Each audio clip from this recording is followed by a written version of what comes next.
Mr. Speaker, I ask unanimous consent to address the House for up to 5 minutes and advise and extend my remarks. Without objection, the gentlewoman's recognized. Mr. Speaker, I rise in opposition to the Commission to study the events of January 6th, as well as spending $2 billion in security supplemental. The question that comes to mind is this: what about all the riots that happened during the summer of 2020 after the death of George Floyd? What about all the damage caused to federal buildings, churches, people's businesses, and innocent people that were killed, like David Dorn? This past summer, Minneapolis city officials estimate 700 buildings were damaged, burned, or destroyed, including 360 local businesses. Riots caused an estimated $55 million in damages in Minneapolis alone. BLM and Antifa established an autonomous zone in Seattle and attempted to burn government buildings in Portland. Is that not an insurrection? On one Friday night alone in New York City, BLM protesters caused over $100,000 in damages and 150 people were arrested. Just one Monday night in Philadelphia resulted in a crowd of 1,000 people looting stores, setting fires in the middle of the street, and 30 police officers injured. Protests in Kansas City resulted in $2.1 million in damages, mostly over the course of one weekend. Several officers were injured as well. Protests in Wichita, Kansas cost the police department about $1.5 million in overtime. Protests in Salt Lake City cost at least $100,000 in damages. Protests in Denver cost the city at least $5.5 million in damages and overtime. BLM protests in Nashville set a federal courthouse on fire. The destruction is estimated to have cost $1.2 million in damages. Again, is that an insurrection? Protesters in Portland destroyed barriers and attempted to burn down government buildings, resulting in $2.3 million in damages, including $1.6 million in damages to the courthouse downtown. In St. Louis, following the night of violence, buildings were looted, vandalized, and burned. Protesters in Louisville set the courthouse on fire and shot 2 cops, resulting in a state of emergency ordered being declared. Protesters in Kenosha, Wisconsin, injured. Police officers set off fireworks near the building and courthouse and set at least 2 city trucks on fire. In Guilford County, North Carolina, a courthouse was broken into, set on fire, resulting in roughly $200,000 in damages. Protests in Oakland, California, resulted in a courthouse being set on fire and vandalized. The LAPD was defunded by $150 million, and some smaller crime units were eliminated entirely. Studies show 570 protests in 220 U.S. locations turned violent over the summer. Are those not insurrections? The $1+ billion in riot damage is estimated to be the most expensive in insurance history. It resulted in up to $2 billion of damages in 20 cities across the U.S., mostly concentrated in LA, Detroit, Miami, D.C., and New York. Indeed, we should have a commission to study the violent BLM and Antifa mobs that have plagued American cities this past summer, and that's for the American people who, by the way, pay the taxes that fund everything we do here. Also, we should have a security supplemental to fund all the police departments that have been defunded due to the pressure from radical, violent, and socialist groups. We should back the blue because they certainly back us. Also, while it's catch and release for domestic terrorists, Antifa, BLM, the people who breached the Capitol on January 6th are being abused, some even being held for 23 hours a day in solitary confinement.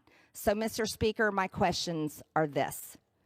Who placed the pipe bombs at the RNC and the DNC, which is an attack on both Republicans and Democrats?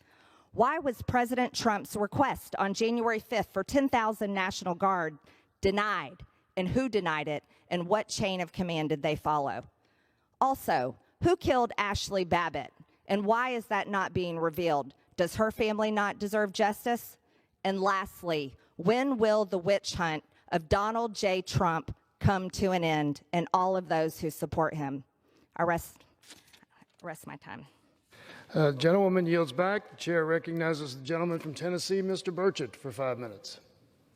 Thank you, Mr. Speaker. I rise today to address the House for 5 minutes and to revise and extend my remarks. Gentleman's recognized. Thank you, Mr. Speaker. What Hamas and the Palestinian Islamic Jihad are doing to Israel is nothing short of evil and barbaric. Even worse, some of my colleagues across the aisle and in the national media are excusing this violence against our closest ally in the Middle East. It is a fact that Hamas and the PIJ if they were to lay down their weapons, there would be peace. But if the Israelis laid down theirs, they would be exterminated. There's no secret because these two terrorist groups explicitly say their goal is to wipe Israel off the face of the map, and their actions back up their words, Mr. Speaker. I think a history lesson in global current affairs update is in order for the members of Congress and media organizations taking the side of terrorists intent on exterminating Israel and the entire Jewish population. For starters, nobody should forget that in 1997, it was President Bill Clinton's State Department that placed Hamas and the PIJ on the United States list of foreign terrorist organizations. Both groups are still on the list today, and for good reason. Israel removed their forces from the Gaza Strip in 2005, but in 2007, Hamas violently forced out Fatah in its rival Palestinian faction and consolidated its control of the entire Gaza Strip.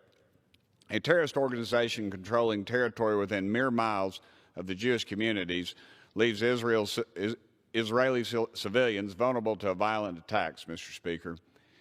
Israel's military blockade protects its rightful homeland from infiltration by radical jihadi terrorists. The blockade is important for preventing the transfer of weapons from the Iranian Revolutionary Guard, which gives support to Hamas and PIJ. God only knows the devastation recent missile attacks would have inflicted on the Iranians if they were able to smuggle guided missiles into the Gaza Strip. Despite the blockade, Hamas and PIJ still construct their terror tunnels and manufacture their rockets with dual-use materials like concrete, steel, chemicals, fuel, and explosives, and many other things. These materials, which the Israelis allow to pass through their blockade, are meant for infrastructure in Gaza, only to wind up confiscated by the terrorists for their horrific attacks, Mr. Speaker. And if anybody questions the existence of the tunnels for their use, I recommend they go on the next Kodel to Israel to see for themselves. I've been there and stood in them, and they are, in fact, 100% real. This is a dilemma for Israel. They want to improve civilian life in Gaza by letting these important materials pass through its blockade, but they also know their enemies will steal these materials and try to harm Israelis. The violence that began last week came as a result of protests regarding an ongoing Israeli court order to evict Palestinian families from the Sheikh Jarrah neighborhood of Jerusalem. Palestinian Authority President Mahmoud Abbas, who is serving his 16th year of what is supposed to be a 4-year term, Mr. Speaker, called for unrest in the streets. Not to be outdone, Hamas and the PIJ recognized a political opportunity to assume the mantle as prosecutors of all Palestinian people, as protectors, excuse me. These terrorist groups responded by gutlessly and indiscriminately firing over 3,000 missiles since last Monday at hospitals, schools, and other civilian population centers across central and southern Israel. Thankfully, the United States provides Israel with generous military assistance for the Iron Dome and other missile defenses. The system has intercepted 90% of the missiles, 90%, Mr. Speaker. However, there have been 10 Israelis killed, including 2 children. Israel has the right to defend itself from unprovoked terrorist attacks from Hamas, PIJ, and anybody else. The Israelis responded forcefully, actively trying to limit civilian casualties by calling residents in targeted buildings and employing the knock-on-the-roof warnings. This is a courtesy terror groups like Hamas and PIJ do not and will never return.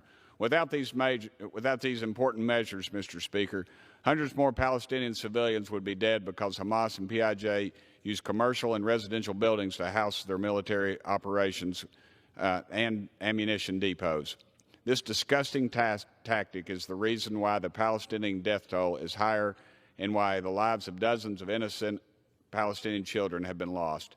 These terror groups are more than willing to use their own power and their own people as human shields for the sake of vilifying Israel. And unfortunately, the most radical members of Congress and the American mainstream media have bought this narrative hook, line, and sinker, Mr. Speaker.